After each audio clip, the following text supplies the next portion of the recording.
Make sure to like the video, subscribe to the channel and turn on the notification bell so you never miss an update. Are you, do you think you go a little bit lenient on the Malenkos since you are a Malenko graduate?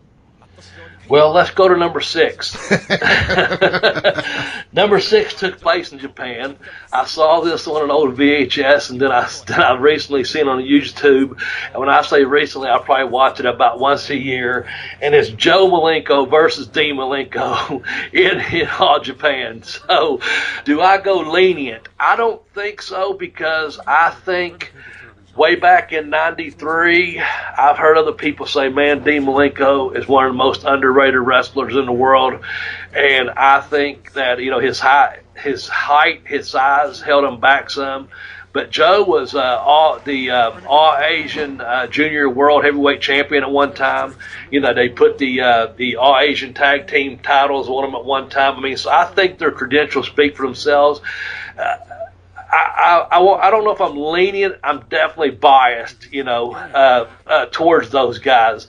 And if you watch that match, Joe and Dean they do a double drop kick and miss each other. They do a double cross body, you know, and connect. And it's, you know, you just see the clash. I've said it before early on. It's like, you know, Dean's more the art performer out there working, where Joe, you know, he could do the shoot style, submission style, and Dean could too. But they made stuff look so smooth and so real, but they also made it look like it was competitive still, if you will. And yep. I like that. To answer your question, I think the best way I can answer it is, I don't know that I'm lenient, but I'm certainly fucking biased. I think that's a fair answer, and I didn't want to use the B word. That's why I used lenient. I think an argument could be made that Dean Malenko was one of the greatest in-ring performers of the last 25 years. That's a great statement. Yeah. He just, for some reason, and it's funny to me because you've told me yourself that when you talk to Dean Malenko's sharp, witty, funny, on point. You put a microphone in his face. This is me speaking, not you now, but you get a microphone in front of him, and none of it came across. No, none at all. Yeah. And it's just weird. I mean, I was stoked when he was included in the Horsemen. He was just such a great in-ring worker. There were two people I said would be the future of pro wrestling back in the mid-'90s when I saw him, and Dean Malenko was one of them. Yeah. Yeah. You know, I could watch Dean Malenko wrestle all day. You know, I've said it before. He was the perfect Gaijin wrestler for Japan. Give him a manager. Don't make him talk. Just let him go out and whoop ass. Yeah. Yeah. And that's the thing is, it's not a dig, and no. I said it before, and you've already said you're speaking for you, not for me, but I'll say it too. That guy, man, the fucking wit that he had, the timing he had, for whatever reason, when that microphone came on or that camera, you know, flashed up, man, it just did not shine through. I don't know if he was just trying to stick with that quote Iceman, you know, stare gimmick, you know, whatever. Just nothing ever really come across that way on promos and stuff.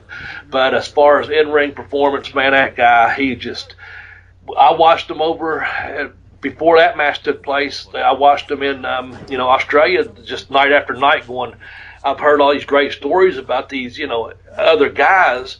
And here's Dean, and he's like he's shining. You know, I'm like, holy shit, his talent. Why isn't he with a big company? You know, yeah. And of course, I knew he was making money in Japan. I know he was Wrestler of the Year in 1997. But what people don't understand, he had been in the wrestling business for like 18 years before he got a big break. He was a big star in Japan.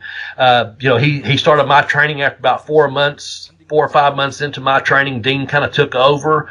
We become friends. We're close in age, give or take a couple of years. And I always say it, give or take, because I don't want to stooge him out that I might be. I'm a little bit younger. Anyway, Dean's done stuff for WWF back in the day, like refereeing when it comes to Tampa some. He done a lot of different things for NWA, stuff that was off TV. And I asked him about it because I wasn't smart enough to the business back. I'm like, you know, hey, why aren't you on that show? Why are you refereeing? You know, but it's a paycheck, and I understood that. But he said because, you know, he can't go on TV, and he was making killer money back in the day. Him and his brother over in Japan. He said, I can't go on TV and get beat here to expect to keep my contracts in Japan. So even though he had some good connections with those companies because they knew who he was, he couldn't just go on TV and wrestle and get beat, but he could, work some independent dates for him as an independent contractor and do, some refereeing or maybe book some guys that do TV jobs and that type of thing. So Dean always had his finger in the pot, if you will, stirring a little bit, keeping the interest out there. But with that said, Dean, to me, I said it, I was in Australia, and I looked at the referee, and Dean was in the ring wrestling with another referee, obviously, in wrestling, Chris Benoit, I think it was. Yeah. I just looked at Frankie Reyes, who was from Florida. He's a Malenko guy. He was good friends with Larry, a little bit older than Dean and myself. And I looked at Frankie, and I said, man, my God, is Dean Malenko the most underrated wrestler in the world right now or what? And Frankie said, man, Bobby, I've said it for years. And this was 93. And Dean, to me, there's nothing he could or could not do in the ring. He was. I'll say this about him, and I'm going to say it about someone else in just a minute, and that is this. If Dean Malenko's personality, because I'm going to let you finish up, Dean, otherwise I'll ramble on too long about Dean. Sure. If Dean's personality, because he had a great body, Dean had that fucking tendon ligament strength too, by the way. He had a lot of, he was a shooter, and he did some different stuff. I mean, he could work. But Dean had a good body, and Dean could work. But if Dean's personality, that held him back a little bit, because of the personality that you saw in the back, off camera, riding around with, at a Hooters or at a restaurant, or just on a bus with, Dean would just bust your gut with just funny, smart witticisms, very educated, very worldly. And man, if he could have portrayed that on the TV with his interviews and stuff, it's hard to tell what he would have been able to do, especially once they got to WWE up there, WWF, whatever the fuck. I always say that. But anyway, my point is, if he could have conveyed that off camera, his real personality onto camera, it's unreal. But even though he was Wrestler of the Year in 97 and world traveled, worldwide famous and all that, I still think Dean Malenko is one of the most underrated professional wrestlers of all time, and I'll shut up. Yeah, well, I was just going to say, for my money, he is the greatest technical wrestler to have ever appeared on television. I could watch that guy. Look, back in the 90s, I said him and one other guy said they are the future of pro wrestling. Neither one turned out to be true. I think the problem was, and you've told me before, if you talk to Dean Malenko, you've told me he's the funniest son of a bitch in the room. He's got a cutting wit. He can turn a phrase. I think the problem was you put a mic in front of him and it didn't come across. No. I think it's just one of those things. It didn't carry well. I think Dean Malenko is a fucking major talent.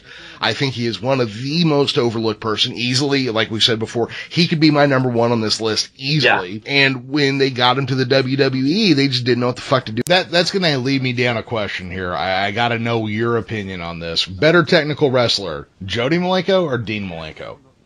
Oh, man. You make me choke up. Well, Jody was a shooter. Jody was actually trained by Carl Gotch. So, better performer, easily Dean. Better technical wrestler, shooter, hooker, more dedicated to that art would be Jody. And, man, yeah, Jody for sure, because he had the teaching of Carl Gotch behind him. Yeah. And Dean, I think Hiro Matsuda worked with him some. Carl worked a little bit. Carl and Dean didn't get along very good because he was younger than Jody. So that was one of those situations where, you got a bigger brother that could just eat up a little brother, and you don't want that, So right. When Dean got out of school, from my understanding, from just having to hang out with them, train with them, traveled with them some throughout Florida at the time, I think Hiro helped him quite a bit, and of course they both had good high school coaches, and from my understanding, so I would say when you're making it look good and performing and in-ring work, you got to go with Dean. But as far as legit, you have to go Jody, hands down, hands down. どうなんでしょうか、馬場さん、こんなことを伺ってよろしいのか分かりませんが、この2人だけに分かり合っているといいますか、この2人の対決によって普段見られないそういうテクニックも出ていますか。そうですね、相手が違うとね、やっぱり受けられないものもあるわけですね。彼ら2人でしたね、やっぱり兄貴がこうすればこうなるんだな、こうして受けなきゃなというね、そのものはできますからね。ですから教科書みたいなね、はい、そんな感じもしないでもないんですよね。そうですね。今10分が経過しました。ディーン・マレンコが今上になって攻めています。さあこれをスクッと丸めました。スモールパッケージホールドともちょっと違います。ジョー・マレンコ、今10分が経過しました。馬場さんどうなんでしょうか。馬場さんはフレッド・アトキンスさんにお亡くなりになりましたが、アトキンスさんに習いました。みんなこの師匠ルーテーズさんとかゴチさんとかいるわけですが、全員みんなこういうなんでしょうか、基本というのは違うんですか。そればっかしですね。みんなそれぞれ特徴がありますか。それはね、得意技を持ってますからね、一人一人。はは、それぞれ個性が違うわけですね。また。はは、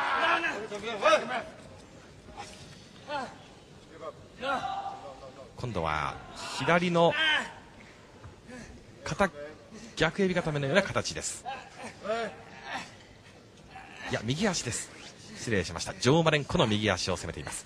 もう上半身は真っ赤になっています。チャンピオンのジョー・マレンコ、赤いトランクスです。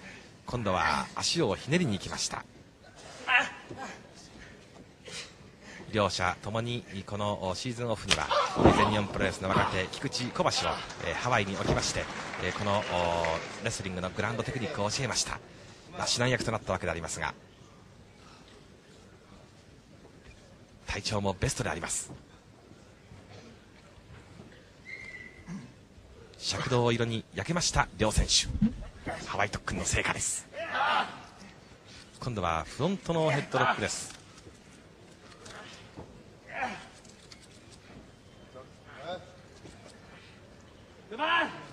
ここからどういうふうに投げるか、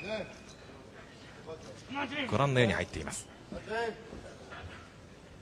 鶴田選手などもこれをこの頃よく見せます。膝をつきました。このマレンコ兄弟のお父さんはグレート・マレンコ。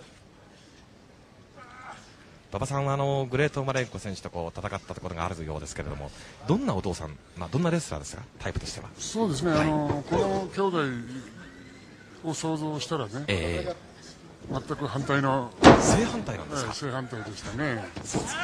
ここは親に似るって言いますけども、と言いますとラフファイトですか。そうです。はは、チェーンデスマッチの鬼などという異名を取っているそうですが、馬場さんこういうふうに見てますとね、面白いんですね。ドリーにしろ、それからニック・ボックウィンクルにしろ、テル・デビアスにしろ、2世レスラーはちょっとちょっと地味という言葉は当たってないと思いますが、実力派が多いんですね、イブシムのようなね。ということはね、なんでかっていうとね、やっぱ親がレスリングをしてきたわけでしょ。その親に教わるということはね、親に基本がみんなできてるということなんですよね。で基礎のしっかりしたいわゆるいぶし銀のテクニシャンが生まれるわけですね。バックに回りましたジョー・マレンコ、186センチ104キロ。こらえるディーン・マレンコ、185センチ103キロ。弟が後ろに回った。さあどうだ、ジャーマン狙えるか。ジャーマンが得意だ。こう描いた綺麗なブリッジ、そのままどうだ、カウント2。この弟のディーン・マレンコ、弟のどんな技が一番怖いか、このように聞きましたらジョーは答えてくれました。ジャーマンだと。今そのジャーマンが炸裂。さあ今度はブレバスターの体勢、これをフィッシャーマンで切り返す。フィッシャーマンで切り返した。やはりこれは兄の方が一番上。カウント2、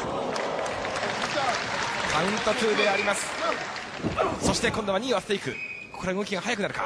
ボディスタム、バックに回る、バックに回ったディーン・マレンコ。さあ今度はそのままホイップできない、体を入れ替えた。そのままジャックナイフの指固め。肩はどうだ、ワンで返しました。肩が上がりました。ワンで返しました。スリリングな攻防です。息がつけません。ロープに追いやった。ラリアット失敗。もう一回失敗。今度はボディアタック同時打ち、相打ちです。同じことを考えていました。兄弟のジョー・マレンコ、そしてディーン・マレンコです。4、今5までカウントが入りました。今度はドロップキック。馬場さん兄弟なんですね。こういう2回もですよ。そうですね、やっぱりね、同じこと考えるんですよね。考えるんですね。そうですか。さあどうですか。またダブルナックダウンの形になりました。ダブルナックダウンの形になりました。さあ今度はどういうふうに攻めるか。下に潜り込んだ。さあフロントスプレックスか。これをフック、足をフック。防御の仕方は完璧に知っている。手の内をよく知っている。さあ今度はツームストンのファイルドライバーか。抱え上げてそのまま後ろへ持っていった体重を預けた。さあ逆にツームストップパイルドラマもう一回これは観覧車を見ているようでそのまま落とした。しかし今のは脳天を打たずに背中を打っていきました。いやー面白い。ツームストン行くと思ったんですが背中を打ちました。今度は15分間フライングボディアタック4打自爆ディーン・マレンコ自爆。さあ今度は首をいや足を捉えてそのままジャックレンカウント3面白い入り方をしました。同じなんですよ、この入り方は。いや意外とこのディーン・マレンコが最後スッとこういう形でカウント3取られてしまったんですがどういうことなんでしょうか。どういうことでしょうかって言われてもね、この今日使われたんでしょうか。全然これはもうまともでしょう。まともに抑え込んだホールドしたということですか。15分34秒です。最後はジャックナイフ式のエビ固めご覧のジョー・マレンコお兄さんの方です。やはり馬場さんのこの勘が当たりました。15分34秒。